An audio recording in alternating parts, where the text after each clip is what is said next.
할머니, 오늘 절대로 도장 찍으시면 안 돼요. 동사무소 화장실 안이었습니다. 직원이 제 팔을 잡아 끌며 내뱉은 그 한마디에 저는 그 자리에 얼어붙었습니다. 창구 너머에는 며느리 이수진이 서류 봉투를 반듯하게 정리하며 환한 얼굴로 저를 기다리고 있었죠. 어머니, 그냥 도장만 찍으시면 돼요. 별거 없어요. 30년. 제 두 손으로 지켜온 시장 가게를 가족에게 넘기는데 딱 그 한마디면 충분했습니다. 6개월을 치밀하게 준비해 온 며느리의 혈육 배신 만행이었습니다. 하지만 화장실 문이 잠기는 소리와 함께 직원이 내민 서류 봉투 안에서 나온 건 증여 계약서가 아니라 저를 흔적도 없이 지워버린 문서였습니다. 저는 울지 않았습니다. 대신 아주 차갑게 입을 열었습니다. 며느리, 나도 준비해온 게 있거든요.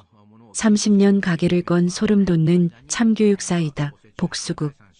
오늘의 사연, 지금 바로 시작합니다. 오늘은 68살 반찬가게 할머니가 동사무소 직원 하나 때문에 30년 가게를 지켜낸 이야기를 가져왔어요. 여러분, 혹시 이런 생각 해보신 적 있으세요? 내 도장이 찍힌 서류인데 내가 찍은 기억이 없다면 어떡할까요? 영상 끝까지 함께 해주세요. 새벽 4시 반이었습니다. 알람이 울리기도 전에 눈이 떠졌죠. 30년째 똑같은 시간이었습니다. 몸이 먼저 기억한다는 게 이런 거겠죠. 이불을 걷어내는 손이 어딘가 뻐근했지만 저는 그 뻐근함을 느낄 새도 없이 몸을 일으켰습니다. 저는 강복순, 68살입니다. 시장 안두평짜리 반찬 가게 주인이죠. 남편 최봉석이 세상을 떠난 지 10년이 지났지만 새벽마다 그 가게 문을 열러가는 발걸음만큼은 한 번도 흔들린 적이 없었습니다.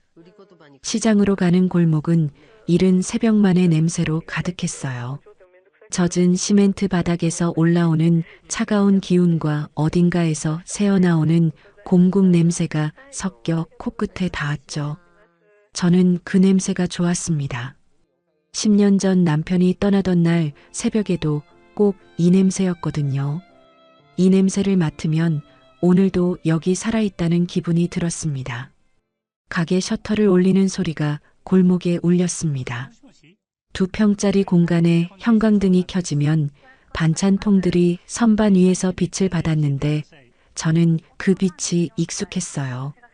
남편이 살아있을 때부터 함께 쓰던 선반이라 군데군데 칠이 벗겨져 있었지만 버리고 싶지 않았습니다. 그 선반 앞에 서면 남편이 아직 거기 있는 것 같았거든요.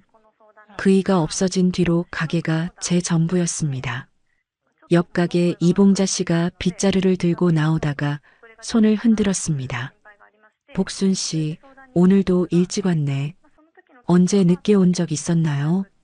저는 웃으며 대답하고 앞치마를 두른 뒤 반찬통들을 하나씩 꺼내 진열했습니다. 그게 30년째 이어온 하루의 시작이었어요. 하루 매출이 평균 20만 원이었습니다. 잘 팔리는 날은 25만 원, 비라도 내리면 15만 원을 겨우 넘겼죠. 그 돈으로 저는 아들이 결혼할 때 5천만 원을 보탰습니다. 5천만 원. 신혼집 전세금 1억 원도 제 통장에서 나갔어요. 손주가 셋 생기고 나서는 매달 육아 비용을 10년 넘게 꼬박꼬박 챙겨줬습니다. 어떻게 그게 가능했냐고요. 밥을 줄였습니다.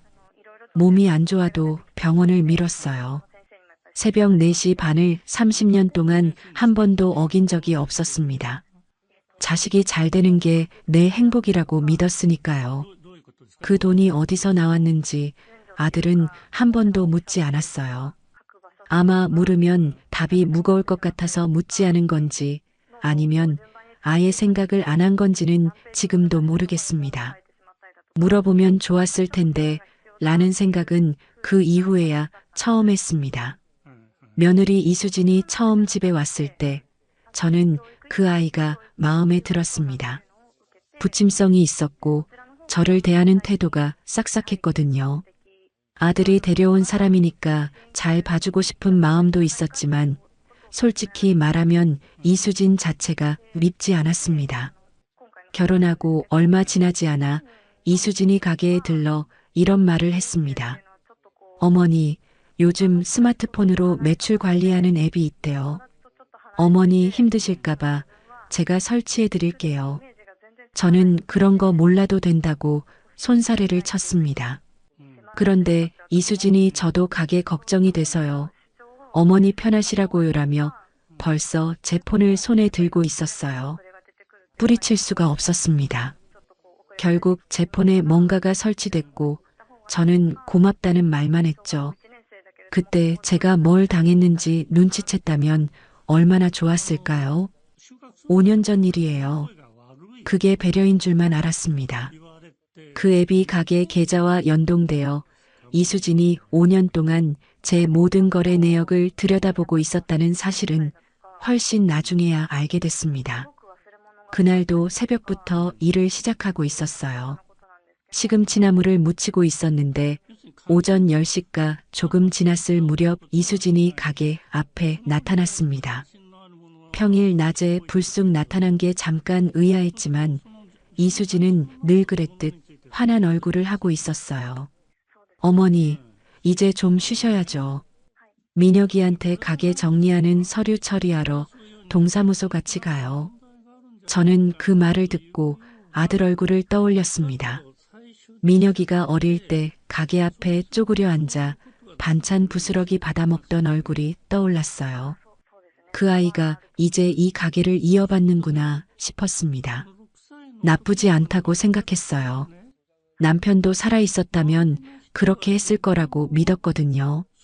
이 가게가 민혁이 손으로 넘어가면 그 앞치마를 풀어도 되는 날이 오는 거라고 생각했습니다. 그래서 앞치마를 풀었어요. 잠깐 허전했지만 자식 이기는 부모 없다는 말이 그때는 맞는 말처럼 들렸습니다.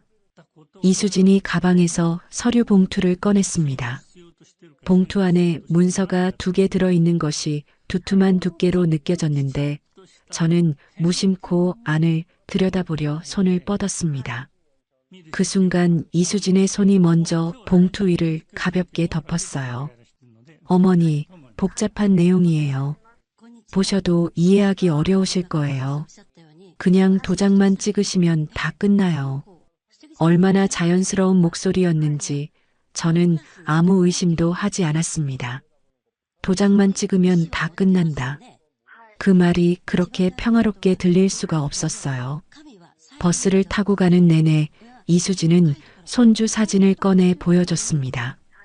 어머니, 민준이 요즘 어머니 닮았다고 다들 그래요. 지안이는 이번에 받아쓰기 100점 받았어요. 어머니한테 자랑하고 싶다고 했는데 저는 웃으며 고개를 끄덕였습니다. 창밖으로 시장 골목이 멀어지는 것도 몰랐어요. 이수진의 말투는 따뜻했고 저는 그 온기를 그대로 받아들이고 있었습니다. 그 순간 저는 아주 잠깐 진짜로 행복했습니다.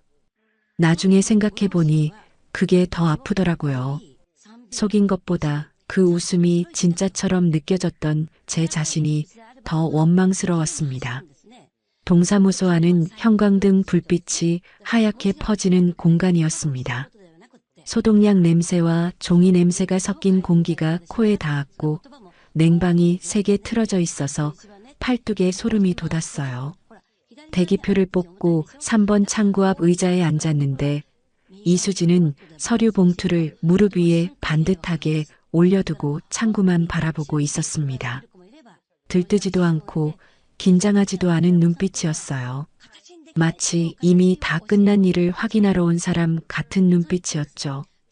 그때는 그게 무슨 의미인지 몰랐습니다. 3번 창구 직원이 서류 봉투를 받아들었습니다. 30살쯤 돼 보이는 여직원이었는데 문서를 꺼내 화면에 입력하기 시작했어요. 딸깍딸깍 키보드 소리가 규칙적으로 이어졌습니다. 그러다 소리가 멈췄습니다. 직원의 손가락이 허공에 떠 있었어요. 화면을 보는 눈빛이 달라졌고 서류를 내려다봤다가 다시 화면을 봤습니다. 두 문서를 번갈아 확인하는 그 짧은 시간이 왜인지 길게 느껴졌어요. 직원이 몸을 살짝 앞으로 기울이더니 제 귀 가까이에 입을 댔습니다. 이수진에게는 닿지 않을 만큼 낮고 조용한 목소리였죠. 할머니, 잠깐 화장실 좀 같이 가실 수 있으세요? 영문을 몰랐습니다. 그런데 직원의 눈빛이 이상했어요. 급하다거나 무섭다거나 하는 게 아니었습니다. 단단하고 조용한 뭔가를 알고 있는 사람의 눈빛이었거든요. 저는 아무 말 없이 자리에서 일어섰습니다. 어머니, 어디 가세요? 이수진의 목소리가 등 뒤에서 들렸습니다. 직원이 금방 오실게요라고 짧게 받아쳤고 저는 직원의 손에 이끌려 복도 안쪽으로 걸어갔어요. 화장실 문이 닫혔습니다. 잠금 장치가 걸리는 소리가 났죠. 그 소리가 유독 크게 들렸습니다. 직원이 가방에서 서류 2장을 꺼내 세면대 위에 나란히 펼쳤어요. 하나는 가게를 아들에게 넘기는 양도 계약서였습니다. 맨 아래 제 도장을 찍어야 할 자리가 텅 비어 있었어요. 다른 하나는 가게 건물 임대차 계약서였습니다. 임차인 이름 칸을 봤습니다. 제 이름이 없었어요. 이수진이었습니다. 그리고 그 계약서에는 이미 제 도장이 찍혀 있었습니다. 날짜를 봤습니다. 6개월 전이었습니다. 형광등 불빛이 세면대 위 2장의 서류를 환하게 비추고 있었습니다. 저는 그 빛 아래서 오랫동안 아무 말도 하지 못했어요. 직원이 말을 걸지 않은 것이 그때는 고마웠습니다. 30년 동안 새벽 4시 밤마다 열어온 그 가게가 이미 6개월 전부터 제 것이 아니었다는 사실을 그 자리에서 처음 알았습니다. 가슴 한가운데서 무언가가 천천히 그러나 완전하게 바스러지는 느낌이 들었어요. 버스 안에서 보여준 손주 사진이, 환한 얼굴이, 따뜻한 목소리가 머릿속에서 한꺼번에 다른 색으로 덧칠되고 있었습니다. 직원이 서류 위에 손가락을 올렸습니다. 이 계약서가 처리된 날짜를 보시면 할머니 그날 뭐 하셨는지 기억하세요? 저는 날짜를 봤습니다. 6개월 전, 그 날짜를 입속으로 소리 없이 되뇌었어요. 6개월 전, 위장이 조여드는 것 같았습니다. 그날이 어떤 날인지 바로 떠올랐거든요. 남편 기일이었습니다. 최봉석이 세상을 떠난 날. 저는 해마다 그날을 혼자 견뎌왔는데 그 애는 이수진이 오겠다고 먼저 나섰습니다. 제삿날 아침에 이수진이 전화를 해왔습니다. 어머니, 제사 음식 제가 다 준비할게요. 어머니는 그냥 방에서 쉬고 계세요. 저는 처음에 사양했어요. 남편 제사인데 며느리한테 다 맡기는 게 마음에 걸렸거든요. 그런데 이수진이 어머니 요즘 허리도 안 좋으시잖아요. 이럴 때 제가 해야죠라고 하는데 더 이상 뿌리치기가 어려웠습니다. 결국 방에 들어가 누웠었어요. 이수진이 그날 집을 드나들었습니다. 장을 보러 나갔다가 들어오고 또 뭔가 빠뜨린 게 있다며 나갔다 들어왔죠. 저는 그 소리를 방 안에서 들으면서도 일어나지 않았어요. 며느리가 애쓴다는 생각에 그냥 눈을 감고 있었습니다. 남편 기일에 며느리가 제사상을 차려주는 집이 세상에 몇이나 되겠나 싶었거든요. 고마웠습니다. 그날의 이수진이 얼마나 자연스럽게 움직였는지 지금 생각해보면 소름이 돋습니다. 제가 방에서 쉬는 시간을 그냥 만들어낸 게 아니었거든요. 제사를 챙겨주겠다는 말이 먼저였고 제가 누워있을 시간은 그 다음이었습니다. 제 인감도장과 인감증명서는 서랍 안에 있었습니다. 그 서랍 안에 들어갔다 나온 게 그날이었습니다. 저는 저녁이 다 된 후에야 방에서 나왔고 서랍을 열어보지 않았어요. 열어볼 이유가 없었으니까요. 남편 제사를 마치고 나서 제가 한 일은 이수진한테 수고했다는 말을 한 것뿐이었습니다. 그날 도장이 자리를 비웠을 수도 있겠다 싶었어요. 제가 그 말을 직원에게 했는지 속으로만 한 건지 헷갈릴 정도로 멍하게 서 있었습니다. 직원이 조용히 고개를 끄덕였어요. 이 계약서에 찍힌 도장의 진위 여부는 경찰 감정으로만 공식 확인이 가능해요. 하지만 할머니가 직접 찍지 않으셨다면, 그리고 그걸 입증할 상황 증거가 있다면 무효 주장이 가능합니다. 직원의 말이 차분했어요. 감정이 없는 목소리가 아니라 감정을 누른 목소리였습니다. 그 차이가 느껴졌어요. 이 직원이 왜 이 이야기를 저한테 하는 건지 그때는 몰랐습니다. 나중에야 알게 됐죠. 그리고 할머니, 오늘 도장 절대 찍으시면 안 됩니다. 직원이 두 서류를 번갈아 짚으며 설명했습니다. 양도 계약서는 아직 도장 자리가 비어 있으니 오늘 서명하지 않으면 효력이 없다고 했어요. 임대차 계약 변경은 이미 처리됐지만 할머니의 실질적 동의 없이 진행됐다는 증거가 갖춰지면 무효를 주장할 수 있다고 했습니다. 지금 이 순간 도장을 찍지 않으면 가게는 아직 완전히 넘어간 게 아니었습니다. 30년이 아직 거기 있었습니다. 그 말을 들은 순간 가슴 안에서 뭔가가 다시 단단하게 굳는 것이 느껴졌어요. 그리고 한 가지 더 말씀드릴 게 있어요. 직원이 말을 이었습니다. 5년 전에 설치해준 앱 말이에요. 그게 단순한 매출 관리 앱이 아니라 가게 계좌와 연동된 거래 내역 열람 앱이었다고 했습니다. 저는 한동안 아무 말을 하지 못했습니다. 5년이었습니다. 5년 동안 이수진은 제 통장을 들여다보고 있었던 거예요.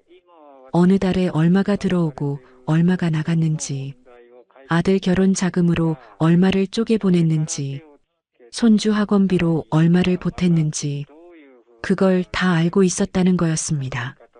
제가 가게를 팔면 얼마를 손에 쥘 수 있는지도 이미 계산이 끝나 있었겠죠. 5년 동안 저는 열려 있었고 이수진은 들여다보고 있었습니다. 여러분, 그게 더 무서웠습니다. 도장을 훔쳐간 것보다 5년을 기다린 것이요. 그건 순간적인 욕심이 아니었습니다. 계획이었어요. 저를 상대로 5년짜리 계획이 세워져 있었다는 사실이 도장보다 더 깊은 곳을 찌르고 들어왔습니다. 저는 5년 동안 며느리가 배려하는 사람이라고 생각했는데 이수진은 5년 동안 제가 언제 팔려도 되는 상태인지를 보고 있었던 거더라고요. 어떻게 하면 되는지 알려줘요. 제 목소리가 생각보다 차분하게 나왔습니다. 거울에 비친 제 얼굴이 울고 있지 않다는 것도 그때 알았어요. 눈물이 없는 대신 뭔가 다른 것이 눈안에 있었는데 그게 뭔지는 그 자리에서 말하기가 어려웠습니다. 직원이 설명했습니다. 오늘은 그냥 돌아가는 게 맞다고요. 아프다는 핑계를 대고 자리를 뜨되 이번 주 안에 꼭 오겠다는 말은 해줘야 이수진이 당장 다른 방법을 쓰지 않을 거라고 했습니다.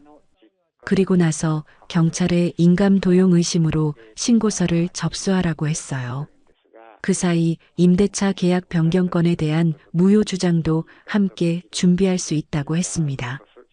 저는 고개를 끄덕였습니다. 손이 떨리지 않았어요.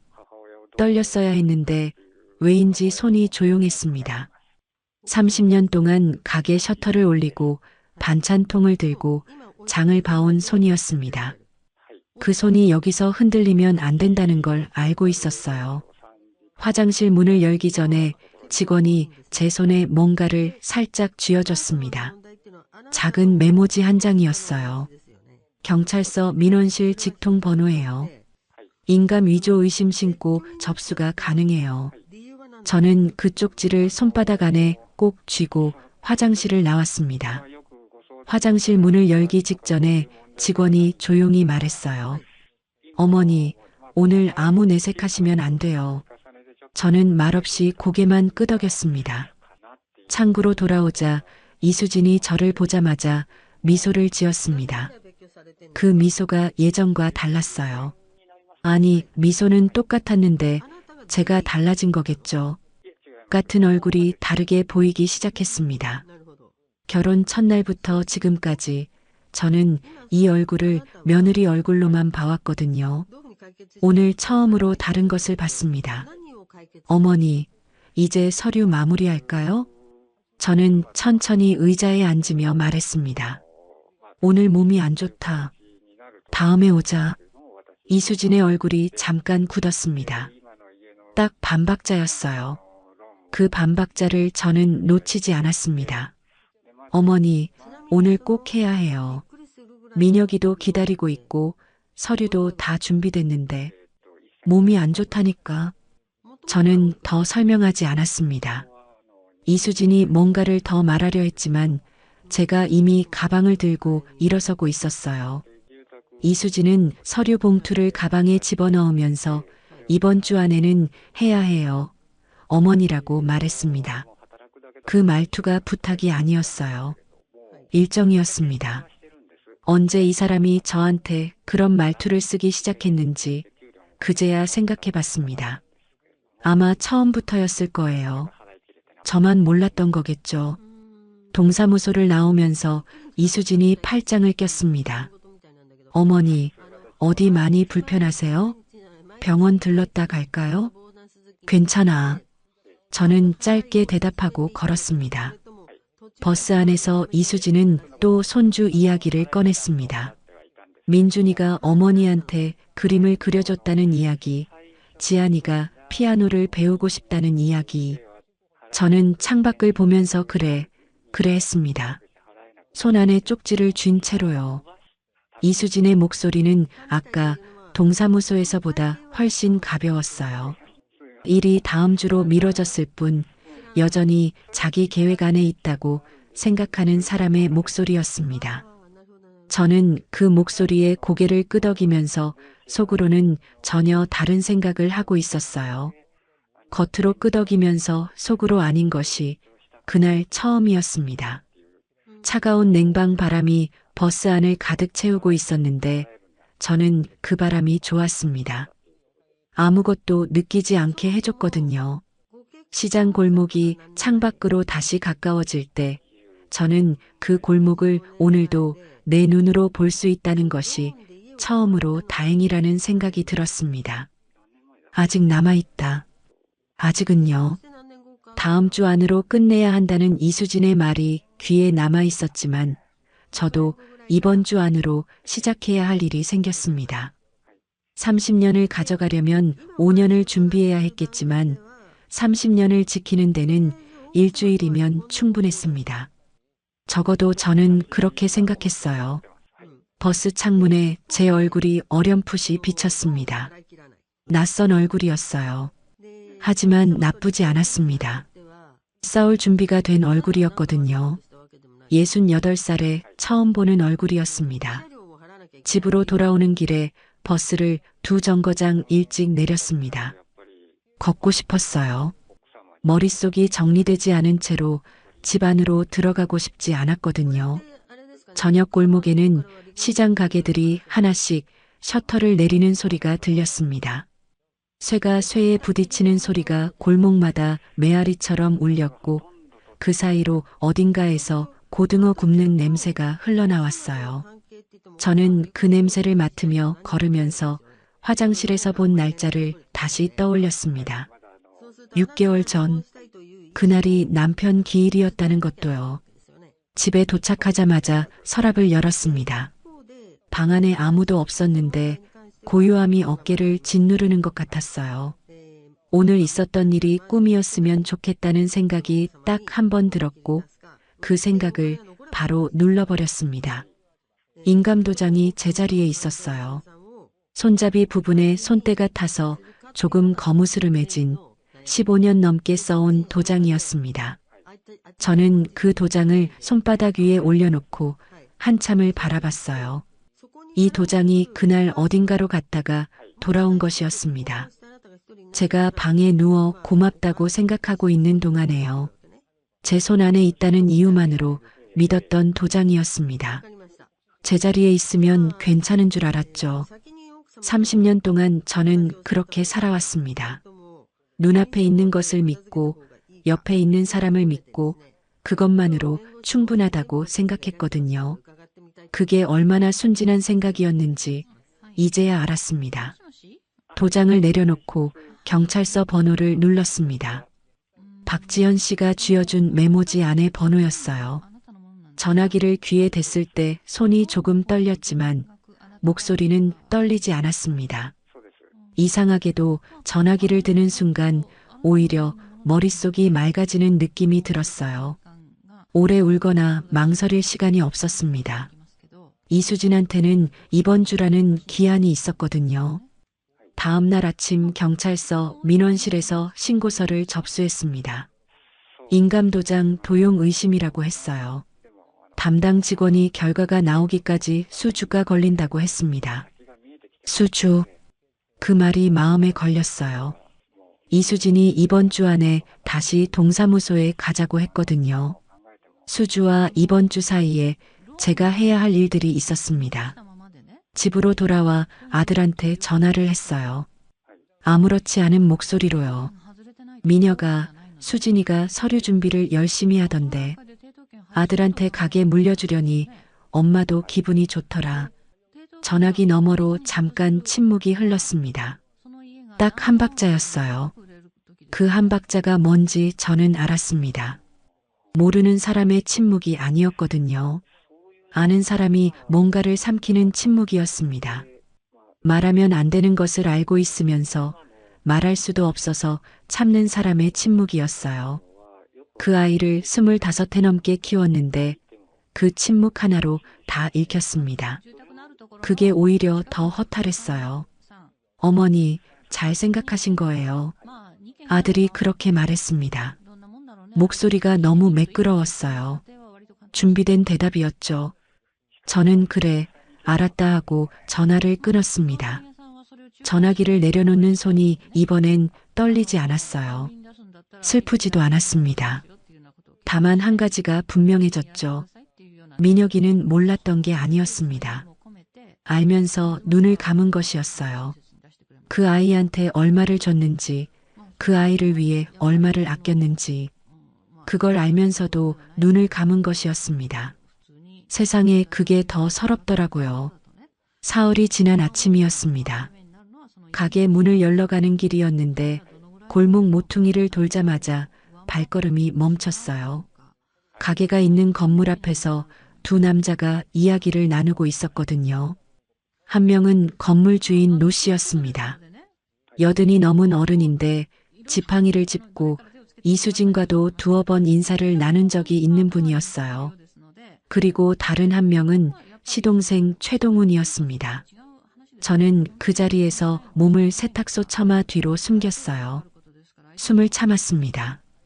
가슴이 쿵 내려앉는 소리가 들리는 것 같았거든요. 최동훈은 명절 때마다 효자 행세를 하고 저한테는 항상 형수님 건강하셔야죠를 입에 달고 사는 사람이었습니다. 명절 때마다 조카들 세뱃돈을 손수 챙겨주던 사람이었어요. 그 사람이 왜 여기 있는 건지, 노 씨를 왜 만나는 건지, 두 사람의 대화가 바람결에 끊겼다 이어졌다 했습니다. 전부 들리지는 않았어요. 그런데 최동훈이 노 씨에게 서류 봉투를 건네받는 장면이 보였습니다. 그리고 이 말이 들렸어요. 어머니 쪽은 제가 정리할게요. 이번 달 안으로 마무리됩니다. 어머니 쪽, 저를 말하는 거였습니다. 가게를, 저를 이번 달 안으로 정리하겠다고 시동생이 건물 주인한테 말하고 있었어요. 명절마다 형수님 형수님 하던 사람이었는데 그 입으로 그 말을 하고 있었습니다. 사람이 뒤에서 하는 말이 진짜 하고 싶은 말이라는 걸 그날 처음 알았어요. 두 사람이 헤어지고 나서도 저는 한동안 세탁소 처마 밑에 서 있었습니다. 볕이 등에 뜨겁게 닿았는데 몸이 차가웠어요. 아침 시장 골목 특유의 비린내가 코에 닿았는데 그날은 그 냄새가 메스꺼웠습니다. 같은 냄새인데 다르게 느껴지는 날이 있더라고요. 몸이 아닌 마음이 느끼는 냄새가 있는 것 같았습니다. 그날 저녁 박지연 씨에게 연락했습니다. 최동훈을 봤다는 것, 그리고 노 씨와 서류를 주고받는 것을 봤다는 것을 전했어요. 박지현 씨가 다음날 행정 내역을 확인해 봤는데 최동훈이 그 건물의 관리 업무를 비공식으로 맡아온 사실이 드러났습니다. 비공식? 서류에 이름이 없는 일이었어요. 그런데 그 비공식이라는 게 더 나쁜 거더라고요. 흔적을 남기지 않겠다는 뜻이니까요. 이수진이 앞에 서 있는 동안 최동훈은 뒤에서 길을 깔고 있었던 겁니다. 최동훈 씨가 건물 주인 어른이 판단력이 흐려진 틈을 타서 임대차 계약 변경에도 개입한 정황이 있어요. 박지현 씨가 그렇게 말했을 때 저는 속이 천천히 내려앉는 느낌이 들었습니다.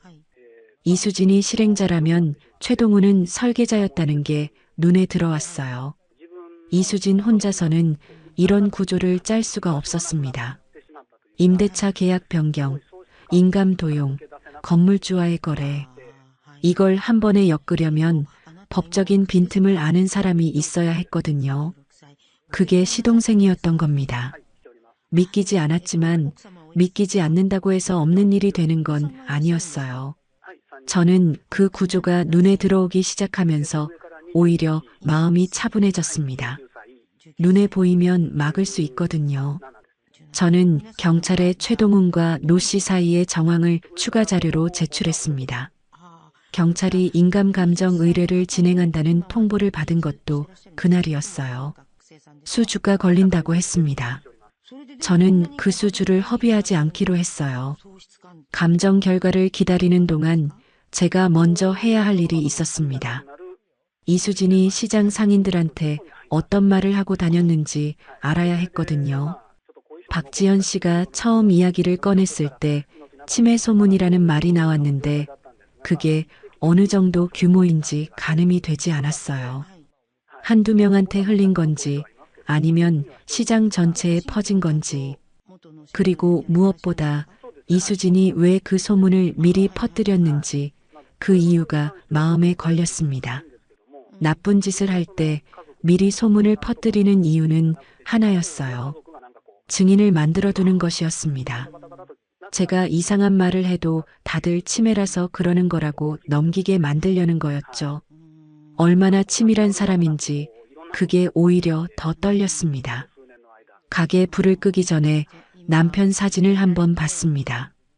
10년 전에 이 가게 앞에서 찍은 사진이었어요. 남편이 앞치마를 두르고 환하게 웃고 있었습니다. 저는 그 사진 앞에서 오래 서 있었어요. 남편이 살아있었다면 뭐라고 했을까 생각해 봤습니다. 아마 아무 말도 안 하고 셔터부터 올렸을 거예요. 그 사람이 말 대신 하는 것들이 늘 그랬거든요. 그날 밤 저는 속으로 생각했습니다. 도장 하나로 30년을 가져가려 했다면 30년의 증거로 되돌려 받아야 공평하다고요. 그 증거가 어디 있는지 저는 알고 있었습니다. 시장 골목 안에 30년을 함께한 사람들 안에 있었거든요. 이수진이 치매 소문을 직접 들려준 사람들이 이번엔 증인이 될 수 있었습니다. 이수진이 저를 무너뜨리려고 만든 판을 제가 뒤집는 데 써야 할 차례였어요. 싸움의 방향이 정해진 순간이었습니다. 저는 그날 밤 처음으로 빠르게 잠이 들었습니다. 꿈을 꾸지 않았어요. 꿈이 필요 없는 사람처럼요. 할 일이 있는 사람은 꿈을 꾸지 않는다는 걸 그때 알았습니다. 새벽 알람이 울리기 전에 저는 이미 눈을 뜨고 있었습니다. 이봉자 씨에게 말을 꺼낸 건 그 다음 날 아침이었습니다. 오전장이 한산해지는 11시쯤이었어요. 밤새 비가 내린 뒤라 시장 바닥이 젖어 있었고 반찬 가게 앞까지 빗물이 흘러들어와서 제가 걸레를 들고 닦고 있었습니다. 이봉자 씨가 옆 가게 반찬통을 닦다가 저를 보더니 먼저 말을 걸었어요. 이봉자 씨는 무슨 일이 있어도 아침마다 반찬통을 직접 닦는 사람이었거든요. 비가 오나 바람이 부나 그 일은 안 빠졌습니다. 저도 그 모습을 30년째 보면서 아침을 시작했죠. 복순 씨, 요즘 얼굴이 안 좋네. 어디 아파? 저는 잠깐 망설였습니다. 30년을 골목에서 나란히 가게를 해온 사람이었지만 이 이야기를 꺼내면 돌이킬 수 없다는 걸 알고 있었거든요. 그래도 꺼내야 했습니다. 봉자 씨, 수진이한테 혹시 무슨 말 들은 적 있어요? 이봉자 씨가 손을 멈췄습니다. 저는 천천히 치매 소문에 대해 물었어요. 이봉자 씨가 처음엔 무슨 소문? 하는 표정으로 저를 봤습니다. 그러다가 제가 말을 이어가자 이봉자 씨의 얼굴이 조금씩 굳어갔어요. 그러더니 반찬통을 내려놓고 가게 안쪽으로 손짓했습니다. 들어와요. 이봉자 씨가 한 말은 제 예상보다 훨씬 구체적이었습니다. 이수진이 처음 시장에 와서 말을 퍼뜨린 건 약 넉 달 전이라고 했어요. 어머니가 요즘 가스불을 자주 켜두고 나오세요. 혼자 두기가 걱정이에요라는 말로 시작했다고 했습니다. 그러더니 몇 주 뒤에는 말이 더해졌죠. 계산을 잘못하실 때가 있어서 제가 가게 관리를 도와드리고 있어요라고 했다고요. 그리고 마지막엔 어머니가 가게를 정리하시고 싶어 하시는 것 같다는 말도 슬쩍 붙였다고 했습니다. 이봉자 씨는 그 말을 들었을 때 이상하다고 생각했다고 했습니다. 복순 씨가 계산을 틀린 걸 본 적이 없었거든요. 저는 단골 손님의 취향까지 외우고 있는 사람이었어요. 근데 며느리가 하는 말이라 나는 또 모르는 집 사정이 있나 싶어서 이봉자 씨가 그렇게 말하면서 눈을 피했어요. 그 말이 오히려 고마웠습니다. 30년을 알아온 사람에 대한 이야기를 사흘 본 며느리 말만 듣고 믿었을 리가 없었거든요. 그래도 직접 물어볼 수가 없었던 거겠죠. 저도 내 가게 이야기를 남한테 먼저 꺼내기가 쉽지 않았으니까요. 그 마음도 이해가 됐습니다.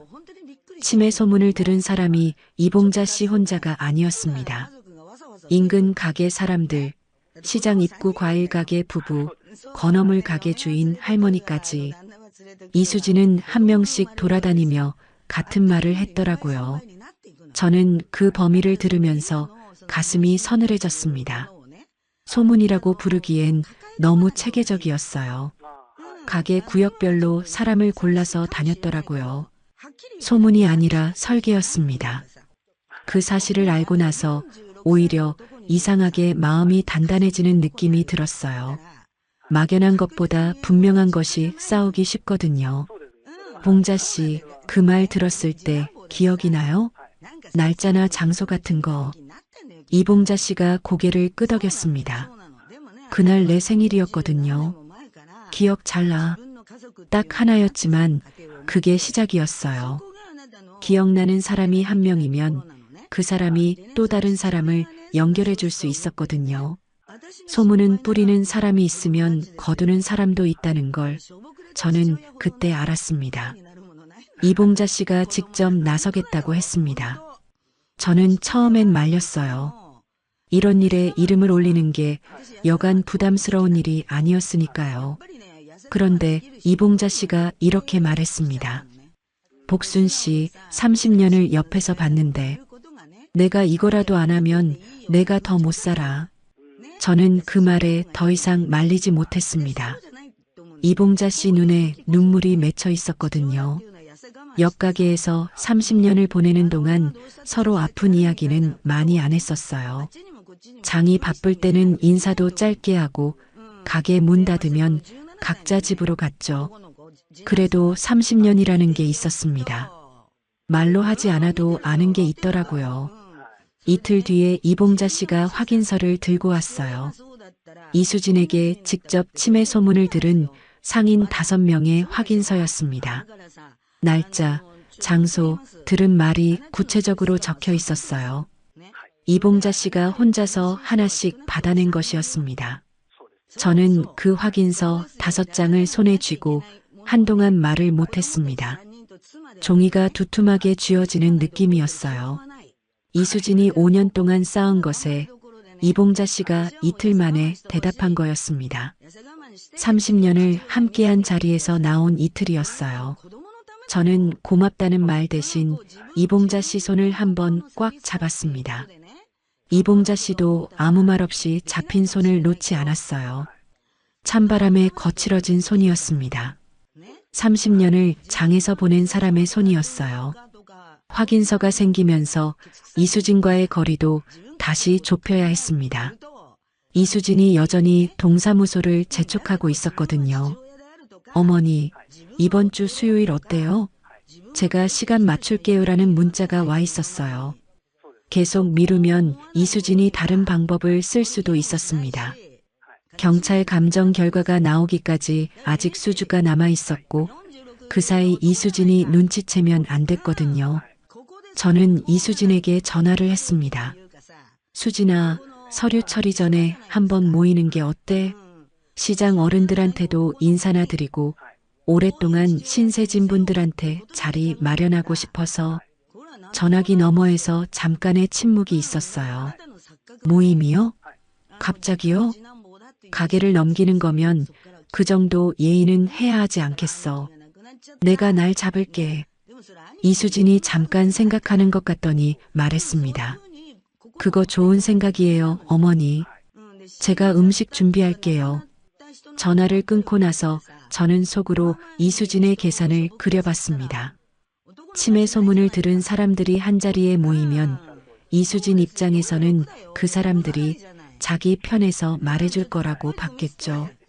그것도 맞는 계산이었어요. 단 제가 먼저 그 사람들을 만나지 않았을 경우에만요. 이수진은 저를 가두는 판이라고 생각했겠지만 저는 이미 그 판을 뒤집을 준비를 하고 있었습니다. 같은 자리에서 서로 전혀 다른 것을 준비한 거였어요. 한편 박지연 씨에게도 연락이 왔습니다. 경찰 감정 의뢰가 공식 접수됐다는 소식이었어요. 그리고 짧게 한마디가 더 붙어 있었습니다. 저도 개인적으로 드릴 말씀이 있는데 모임 자리 뒤에 따로 시간이 될까요? 개인적으로. 그 두 글자가 생각보다 오래 머릿속에 남았어요. 박지연 씨는 동사무소 직원이었습니다. 담당 업무를 넘어서 이런 말을 꺼내는 데는 이유가 있을 거라는 생각이 들었지만 저는 그날은 더 묻지 않았어요. 먼저 할 일이 있었거든요. 박지연 씨가 하고 싶은 말이 무엇인지는 모임이 끝나고 나서야 알게 됐습니다. 그때는 아직 몰랐어요. 그 말이 이 이야기에서 두 번째로 큰 반전이 될 거라는 것도요. 모임 날짜가 사흘 앞이었습니다. 이봉자 씨한테서 받은 확인서 5장, 경찰 접수번호, 그리고 그날까지 정리한 기록들을 봉투 하나에 담았어요. 가게 선반 위 남편 사진 옆에 그 봉투를 놓아뒀습니다. 눈에 잘 보이는데 두고 싶었거든요. 그날 저녁 가게 불을 끄면서 남편 사진을 한번 봤어요. 형광등 하나가 약하게 깜빡이고 있었고 그 불빛 아래 반찬통들이 선반 위에 나란히 엎어져 있었습니다. 가게 문을 닫을 때마다 나는 쇠 냄새와 오래된 목재 냄새가 코끝을 스쳤어요. 30년 동안 매일 맡아온 냄새였는데 그날은 그 냄새가 더 깊이 들어오는 것 같았습니다. 5년 동안 이수진이 만든 것이 있었다면 저한테는 30년 동안 쌓은 것이 있었어요. 이봉자 씨가 이틀 만에 가져온 확인서 5장이 그 증거였습니다. 30년이 쌓인 곳에는 그만한 것이 있더라고요. 돈도 서류도 아니고 사람이었어요. 이수진은 계좌 내역은 들여다봤지만 골목 사람들 마음은 들여다보지 못했던 거죠. 그게 이수진이 가져갈 수 없는 것이었습니다. 서두를 필요가 없었어요. 30년은 5년보다 무거웠거든요. 무거운 것은 천천히 움직이지만 한번 움직이기 시작하면 멈추지 않습니다. 이수진이 당연히 이긴다고 생각하는 자리에서 이수진이 직접 진 것을 보여줄 생각이었어요. 그게 더 공평했습니다. 셔터를 내리고 자물쇠를 잠갔습니다. 밤 시장 골목은 빈 무대처럼 조용했어요. 사흘 뒤에 그 무대에 누가 오르느냐는 이수진이 아니라 제가 정하는 일이었습니다. 68살 가게 주인이 생전 처음으로 세운 작전이었어요. 모임 당일 아침은 맑았습니다. 오랫동안 비가 내린 뒤라 하늘이 유난히 높고 파랬어요. 새벽 4시에 일어나 반찬을 준비했는데 손이 평소보다 조금 빠르게 움직이더라고요. 두근거림이 아니었습니다. 배 밑에서 단단한 무언가가 자리를 잡고 있는 느낌이었어요. 새벽 골목에서 두부 장수 찻소리가 멀리 들려왔고 저는 그 소리를 들으면서 반찬통에 나물을 담았습니다. 오늘 이 반찬이 어떻게 되든 이 아침 혼자 준비한 반찬은 내 것이라는 생각이 들었어요. 경찰에서 통보가 온 건 모임 이틀 전이었습니다. 인감 감정 결과가 나왔다고 했어요. 서류에 찍힌 도장과 제 도장을 대조한 결과 날인 각도와 인주 농도가 달랐다고 했습니다. 위조 가능성이 높다는 결론이었어요. 저는 그 통보를 받고 아무 말도 하지 않았습니다. 예상한 결과였거든요. 그래도 서류로 확인된 건 달랐어요. 손이 살짝 떨렸습니다. 두려워서가 아니라 오래 쥐고 있던 것을 드디어 내려놓을 수 있게 됐을 때 그런 느낌이었죠. 오전 11시에 모임 자리가 차려졌습니다. 가게 뒤편 창고를 치우고 상을 펼쳤어요. 이봉자 씨가 일찍 와서 도와줬고 과일 가게 부부도 과일 한 상자를 들고 왔습니다. 사람들이 하나씩 들어오면서 시장 특유의 냄새가 좁은 공간 안에 뒤섞였어요. 이수진도 왔습니다. 차에서 내리면서 떡 2상자를 들고 왔는데 손에 반지가 3개 끼워져 있었어요. 그날 처음 보는 반지였습니다. 이수진은 저를 보자마자 환하게 웃었어요. 오늘 이 자리에서 어떻게 보이느냐를 이미 계산하고 온 사람의 얼굴이었습니다. 저는 그 웃음에 똑같이 웃어 보였어요. 속이 역겨웠지만 오늘 끝까지 웃어야 하는 건 이수진이 아니라 저였거든요. 이수진은 오늘 자리가 마지막이라는 걸 아직 몰랐습니다. 저는 알고 있었어요. 상인 어른들이 하나씩 들어오기 시작했습니다. 이수진이 자리를 안내하면서 밝게 웃었어요. 어르신, 이쪽으로 앉으세요. 어머니가 오랫동안 신세 많이 졌다고 해서요. 저는 구석에서 그 광경을 보면서 속으로 생각했습니다. 신세를 진 건 나인데 인사를 하는 건 수진이구나 하고요. 이수진의 목소리가 얼마나 자연스러운지 듣고 있자니 가슴이 뻐근했습니다. 연습을 많이 한 사람의 자연스러움이었거든요. 저는 그 자연스러움을 그동안 배려라고 불렀다는 게 새삼스럽게 이상했어요. 아들도 왔습니다. 저를 보자마자 어머니라고 부르며 웃었어요. 얼마나 연습된 웃음인지 알면서도 저는 왔어? 하고 짧게 대답했습니다. 아들이 이수진 옆에 앉으면서 두 사람이 짧게 눈을 마주쳤어요. 다 왔다는 신호였죠. 아들이 아내한테 그 눈빛을 보내는 것을 어머니가 보고 있다는 걸 두 사람은 몰랐습니다. 이수진이 먼저 자리를 정리하려 했습니다. 어머니, 오늘 자리 마련해 주셔서 감사해요. 어른들 앞에서 인사도 드리고 앞으로 가게 잘 이어나가겠다는 말씀도 드리려고요. 저는 이수진의 말이 끝나기를 기다렸어요. 수진아, 잠깐. 나도 드릴 말씀이 있어서. 이수진의 표정이 반박자 흔들렸습니다. 그 반박자를 아는 사람은 그 자리에서 저밖에 없었어요.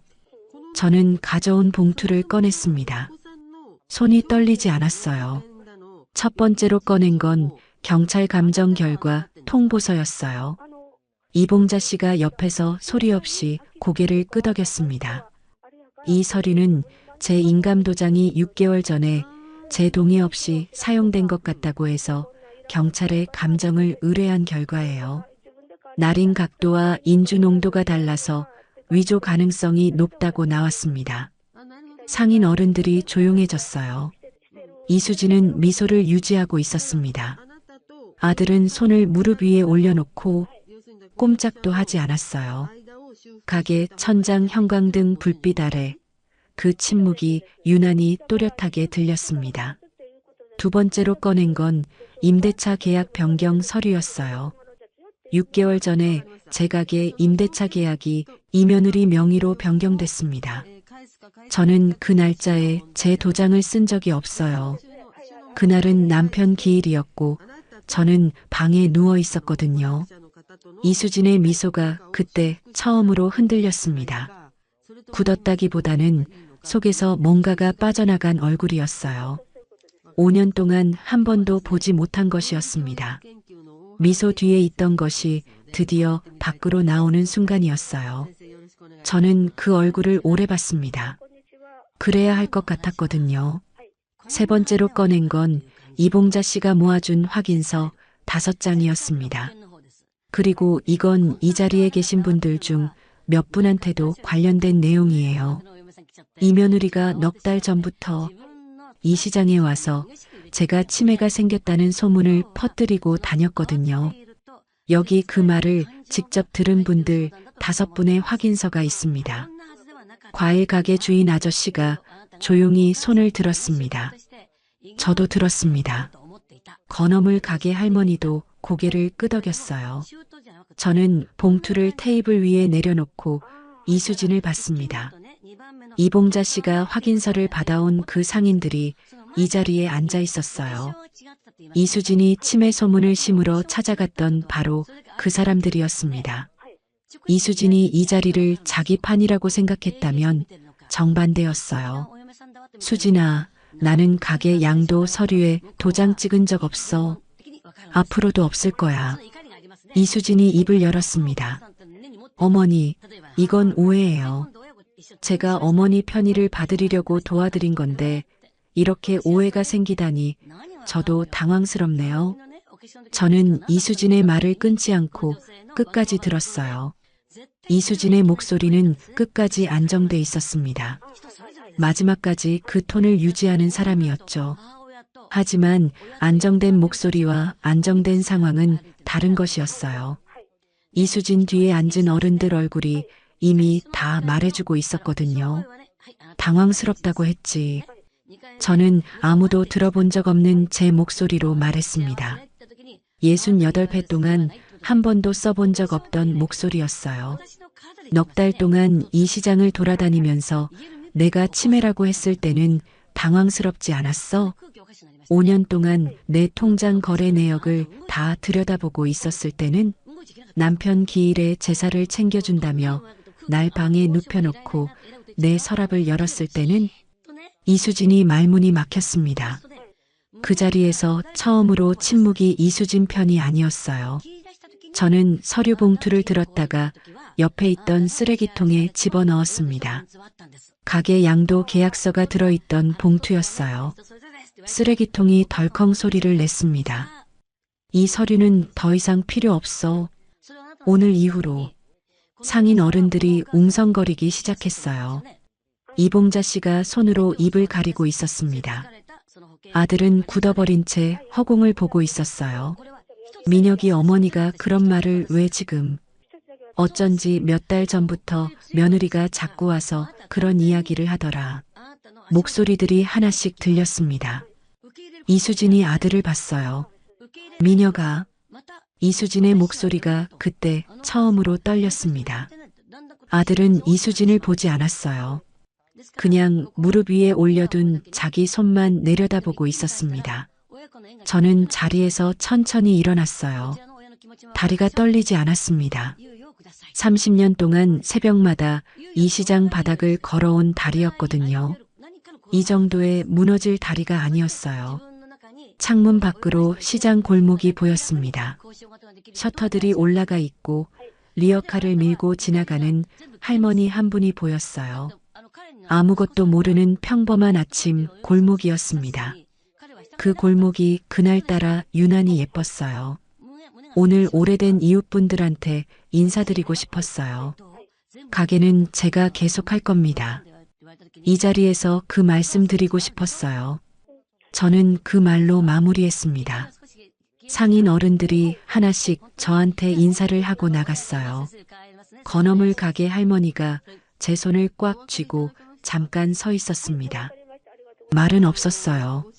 말이 없어도 알 수 있는 게 있더라고요.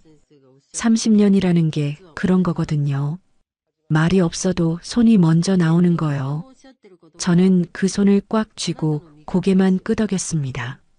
이수진은 자리가 파할 때까지 제자리에 앉아 있었습니다. 아들도 먼저 일어나지 않았어요. 두 사람이 그 자리에 앉아 있는 동안 저는 이봉자 씨와 함께 자리를 정리했습니다. 물소리가 났고 그릇 부딪히는 소리가 났어요. 그 소리들이 이수진의 침묵보다 훨씬 컸습니다. 이수진이 처음 시장에 왔을 때 이 골목을 어떻게 걸었을지 생각해 봤어요. 반찬 가게 며느리로 소개받으며 웃었겠죠. 그 웃음이 지금 이 방 안에 있는 게 아니라는 게 이상하게도 후련했습니다. 모임이 끝나고 사흘이 지났습니다. 이수진한테서 연락은 없었어요. 아들도 마찬가지였습니다. 저는 그 침묵을 가만히 두기로 했어요. 먼저 전화하지 않았습니다. 쫓을 필요가 없었거든요. 이미 일어난 일이었으니까요. 모임 다음날 가게 문을 여는데 손이 가벼웠습니다. 오랫동안 꽉 쥐고 있던 것을 조금 내려놓은 사람 손이 이런 건가 싶었어요. 반찬통을 닦으면서 그 가벼움을 한참 느꼈습니다. 그런데 박지연 씨한테서 연락이 먼저 왔습니다. 할머니, 잠깐 시간 되세요? 드릴 말씀이 있어서요. 모임 전에 개인적으로 할 말이 있다고 했던 그 이야기였겠죠. 저는 가게 문 닫을 시간쯤 오라고 했어요. 박지연 씨가 퇴근 후에 왔습니다. 골목으로 들어서는 얼굴이 복잡했어요. 무거운 것을 들고 오는 사람 얼굴이었습니다. 저는 가게 안으로 들어오라 하고 의자를 내줬어요. 가게 문은 반쯤 열어두었습니다. 골목 안쪽에서 저녁 찬바람이 들어왔어요. 사실 드릴 말씀이 두 가지가 있는데요. 첫 번째 이야기는 짧았습니다. 박지연 씨가 조심스럽게 꺼낸 말이었어요. 할머니 가게가 있는 건물이요. 그 건물이 경매로 넘어갈 수 있는 상황이에요. 저는 그 말을 한 번에 알아들었습니다. 박지연 씨가 설명을 이어갔어요. 노 씨가 몇 년 전부터 건강이 나빠지면서 건물 관리를 최동훈에게 비공식으로 맡겼는데 그 과정에서 건물에 담보가 잡혔다고 했습니다. 최동훈이 건물을 담보로 사채를 빌린 게 있었는데 그 상환이 밀리면서 채권자가 경매를 신청한 상태라는 거였어요. 경매 공고가 이미 나왔다고 했습니다. 열흘 뒤였습니다. 열흘. 저는 그 숫자를 천장을 보면서 한 번 더 읽었습니다. 열흘은 짧은 숫자가 아닌데 이상하게 눈앞에서 작아 보였어요. 가슴 한가운데서 무언가가 조여드는 것 같았습니다. 하지만 조여드는 것과 무너지는 것은 달랐어요. 저는 의자에 등을 곧게 붙이고 박지연 씨가 하는 말을 끝까지 들었습니다. 그러면 건물이 경매로 넘어가면 가게는 어떻게 되는 거예요? 임대차 계약이 이며느리 명의로 돼 있으면 새 건물주가 이며느리와 계약 조건을 다시 논의할 수 있어요. 할머니는 세입자 지위를 주장하기 어려운 상태예요. 박지연 씨가 그렇게 말하고 잠깐 입을 다물었습니다. 더 해야 할 말이 있는데 어떻게 해야 할지 모르겠다는 얼굴이었어요. 저는 그 말을 천천히 소화했습니다. 결국 이게 목적이었다는 게 보였어요. 이수진이 임대차 계약을 자기 명의로 바꿔놓은 이유, 최동훈이 건물주 노 씨를 만나던 이유, 그리고 양도 계약서까지 준비한 이유, 모든 서류가 한 방향을 가리키고 있었습니다. 가게를 넘기는 게 목표가 아니었습니다. 건물이 경매로 넘어갔을 때 새 건물주로 낙찰받는 사람이 최동훈이고 임대차 계약을 쥐고 있는 사람이 이수진이면 제가 30년을 운영한 이 가게에서 나가야 하는 상황이 만들어지는 거였어요. 최동훈이 경매에 참여할 거라는 거예요? 박지연 씨가 고개를 끄덕였습니다. 이미 응찰 준비를 하고 있다는 정황이 있어요. 저는 잠깐 말을 잃었습니다. 이수진이 공범인 게 아니라 이용당한 것이었다는 생각이 그때 처음 들었어요. 이수진 입장에서는 가게를 자기 명의로 받는 게 목적이었겠지만 최동훈 입장에서는 이수진이 임대차 계약을 들고 있는 게 경매 낙찰 후 강복순을 내보내는 데 필요한 도구였던 거죠. 아들이 알고 있었는지는 모르겠습니다. 알았다면 더 나쁜 것이고 몰랐다면 그 아이도 이용당한 거겠죠. 어느 쪽이든 저한테는 달라지는 게 없었어요. 두 번째 말씀은 뭐예요? 박지현 씨가 잠깐 머뭇거렸습니다. 그러더니 핸드폰을 꺼냈어요. 저 사실 이 가게 앞에서 어릴 때 자랐어요. 그 말이 뜻밖이었습니다. 초등학교 때 엄마가 아파서 밥을 못 해줄 때 이 가게 앞에서 맨날 서 있었거든요. 그때 할머니가 매일 반찬을 주셨어요. 저한테 뭐 받아간다는 소리 한 번도 안 하시고요. 저는 그 이야기를 들으면서 기억을 더듬었습니다. 골목 초입에 혼자 서 있던 아이들이 없지는 않았어요. 이름을 묻거나 기억하지는 못했지만 반찬을 그냥 지나치는 건 못하는 성격이었거든요. 그게 박지연 씨였어요? 박지연 씨가 고개를 끄덕였습니다. 그래서 이 접수권을 봤을 때 제가 먼저 연락드린 거예요. 제가 할 수 있는 범위 안에서요. 박지연 씨 목소리가 조금 떨렸습니다.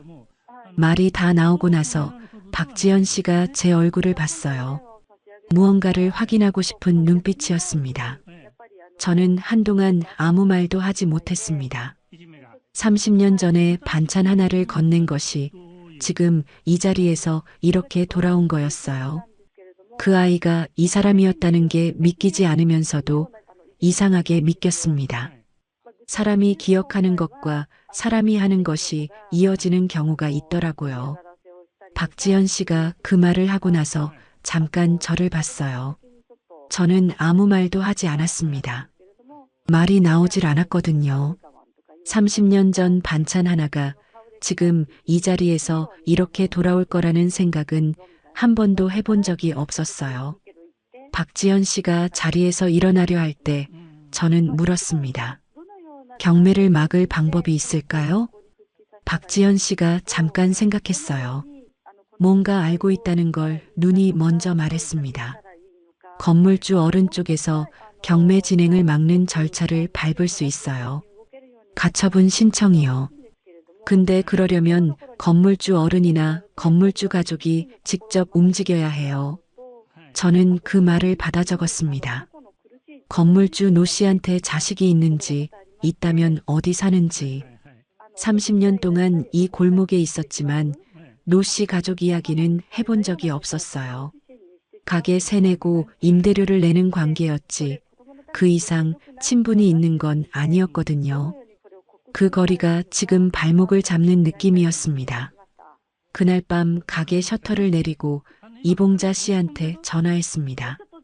이봉자 씨는 생각보다 많은 것을 알고 있었어요. 시장 골목 30년이라는 게 그런 것이었습니다. 서로 살림 이야기를 직접 하지 않아도 흘러다니는 이야기들이 있거든요. 노 씨한테 딸이 하나 있는데 아버지가 최동훈한테 이용당하는 것을 알면서도 멀리 살아서 직접 나서지 못하고 있었다고 했습니다. 이봉자 씨가 그 딸의 연락처를 알고 있었어요. 시장 골목 어른들끼리는 그런 이야기를 나눈 것 같았습니다. 어른 혼자 살면 주변에서 그냥 보고만 있지 않거든요.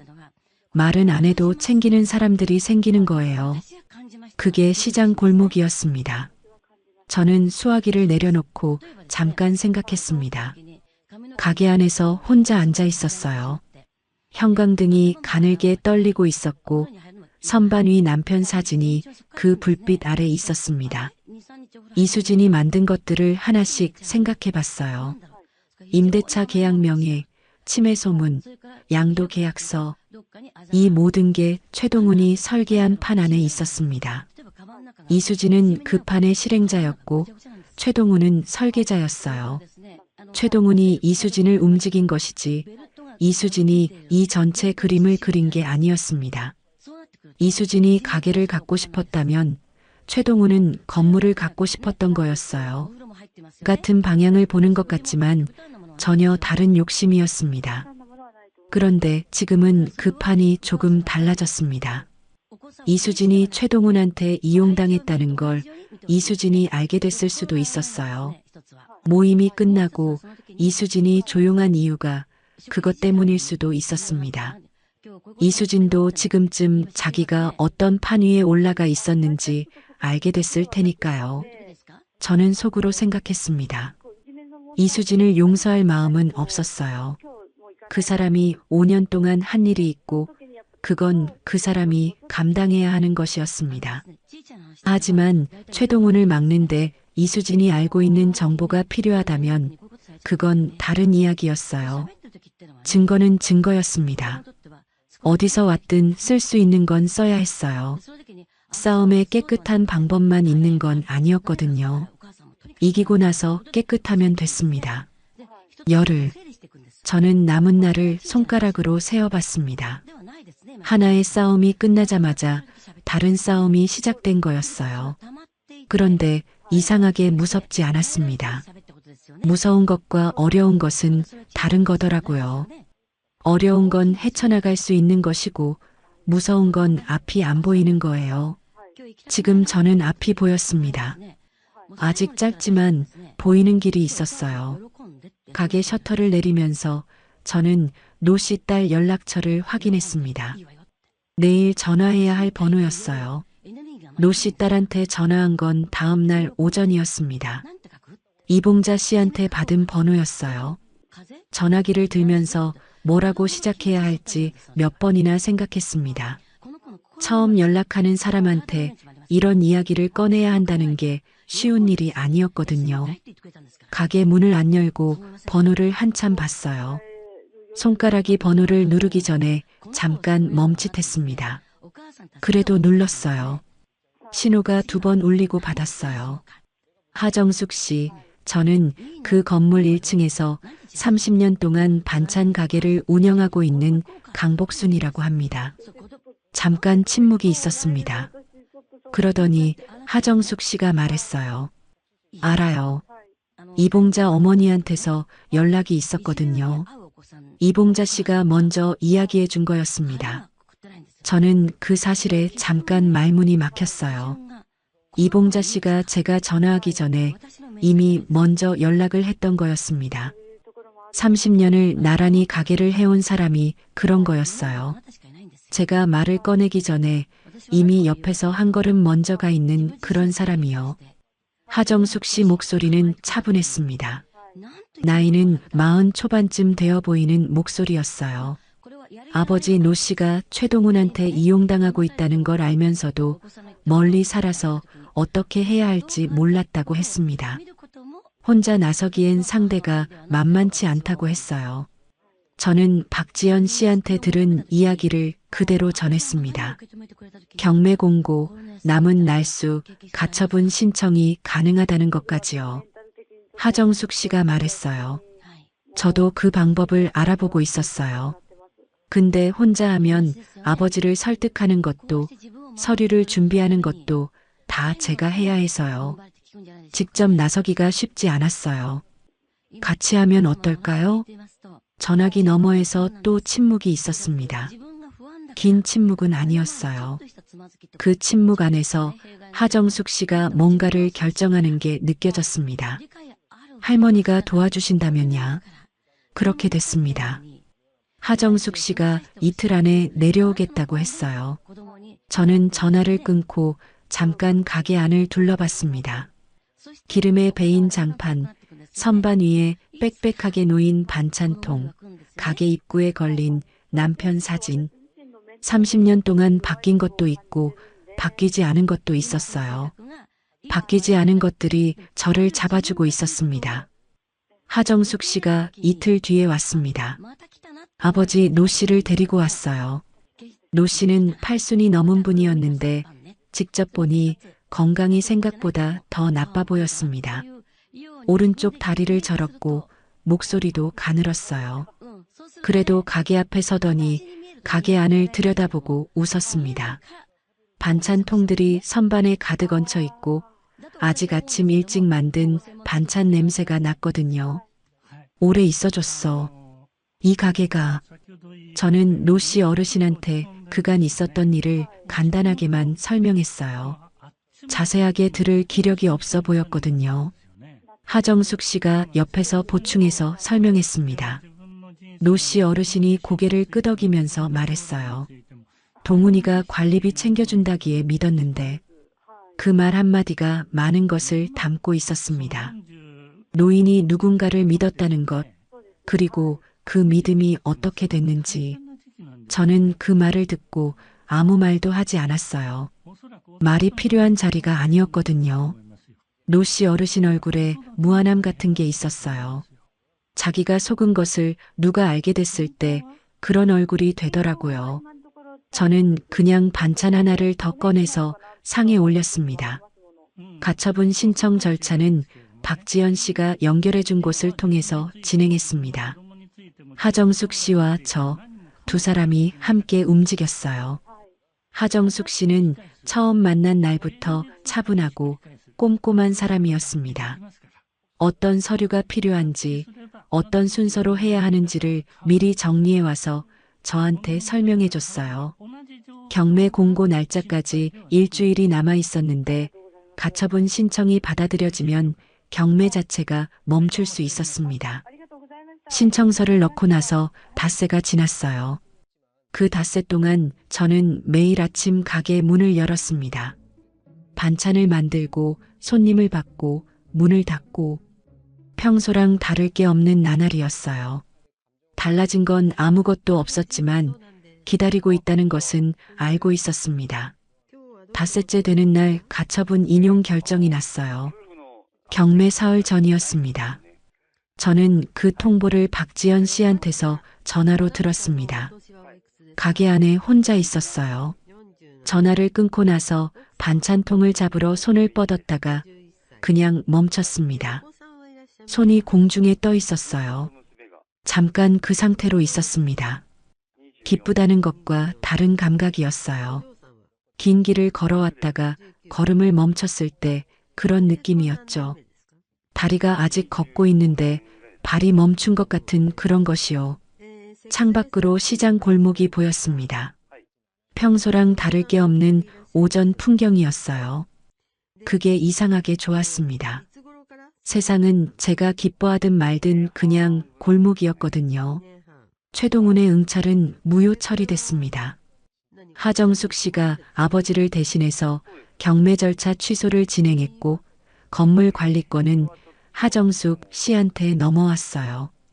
이수진 명의의 임대차 계약도 불법 변경으로 효력이 없다는 확인을 받았습니다.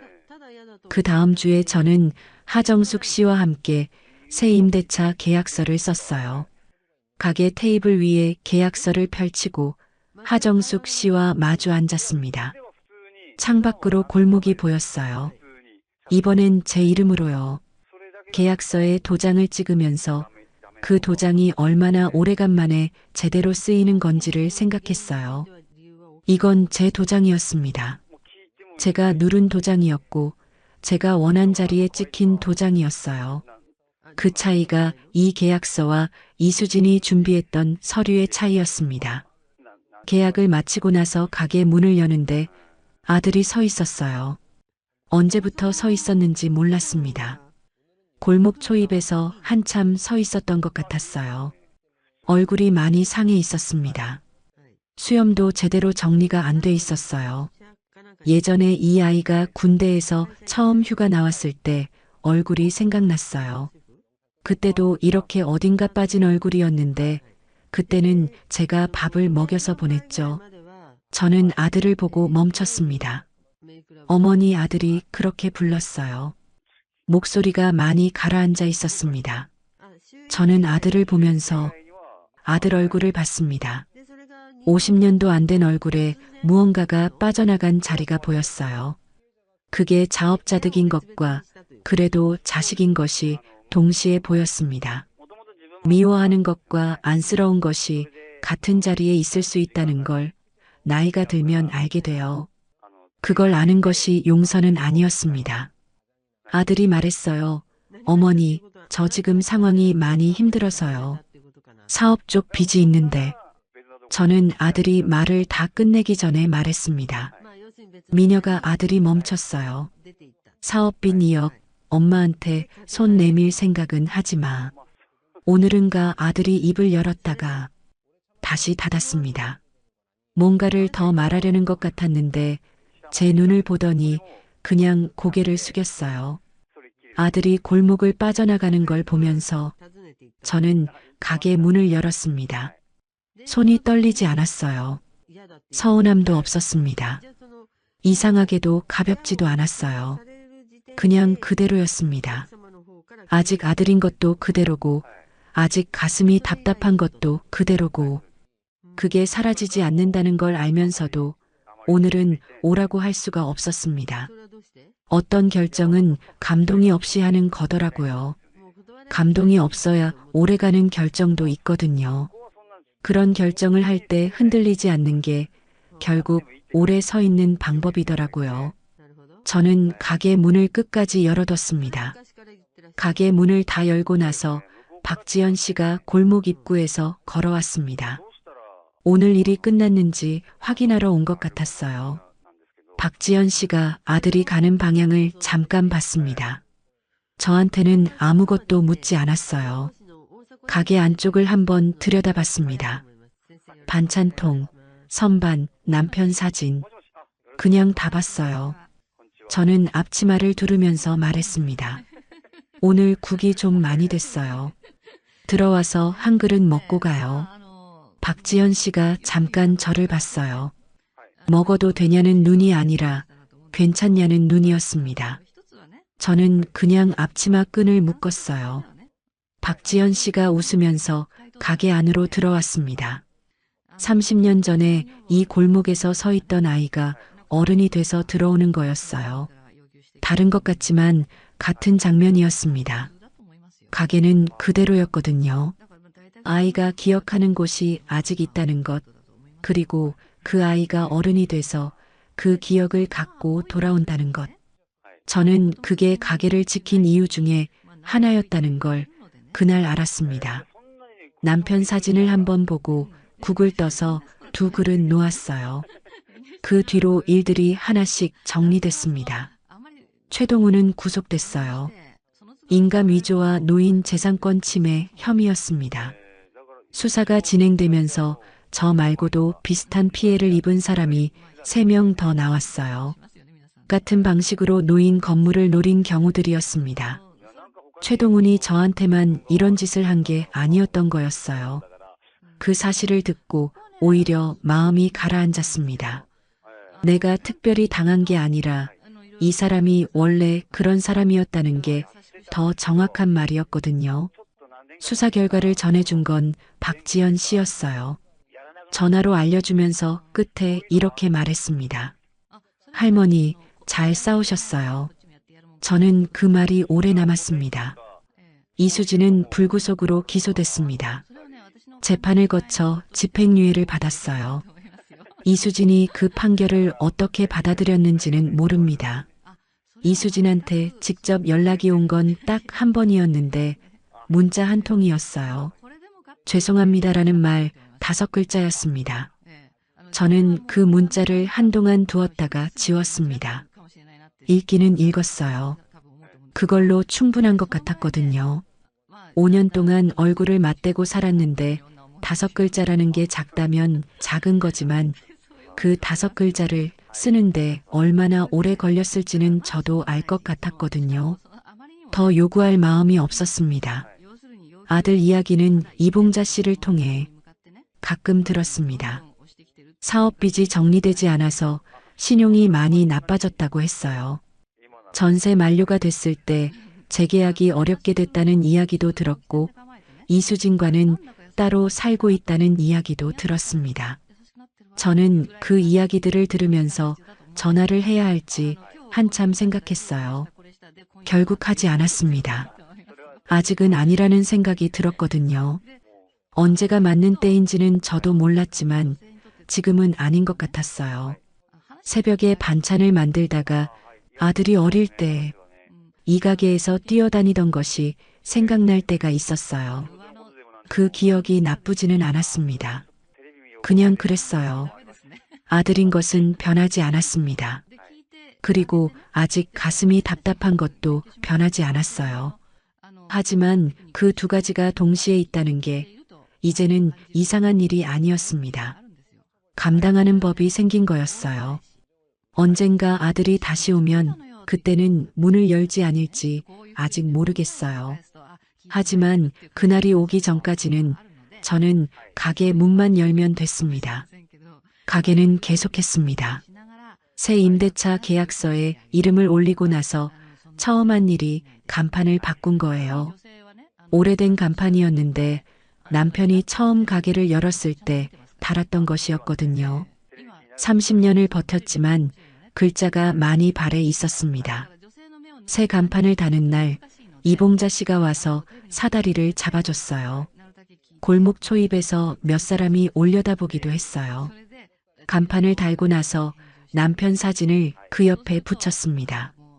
안에만 걸어두던 것을 밖으로 꺼냈어요. 가게 앞을 지나가는 사람들이 볼 수 있게요.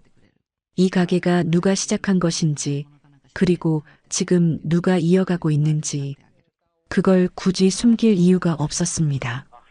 오히려 오래 알려야 할 것 같았어요. 앞치마도 새로 샀어요. 30년 동안 같은 색 앞치마만 했는데 처음으로 다른 색을 골랐습니다. 연한 파란색이었어요. 이봉자 씨가 그날 아침에 보더니 복순 씨, 오늘 뭔 일 있어요? 하고 물었거든요. 저는 그냥요 하고 웃었습니다. 그냥이 아니었지만 굳이 설명하지 않아도 이봉자 씨는 알 것 같았어요. 시장 임대차 권리 교육 모임을 만든 건 하정숙 씨 제안이었습니다. 저와 박지연 씨, 하정숙 씨 셋이 시작했어요. 한 달에 한 번 시장 상인들한테 임대차 계약에서 세입자가 알아야 할 것들을 알려주는 자리였습니다. 거창한 건 아니었어요. 관련 분야를 아는 분을 초대해서 쉬운 말로 설명해주는 자리였는데 처음엔 몇 명 안 왔어요. 두 번째에는 좀 더 왔고 세 번째엔 자리가 모자랄 뻔했습니다. 같은 처지인 사람들이 생각보다 많다는 걸 그때 알았어요.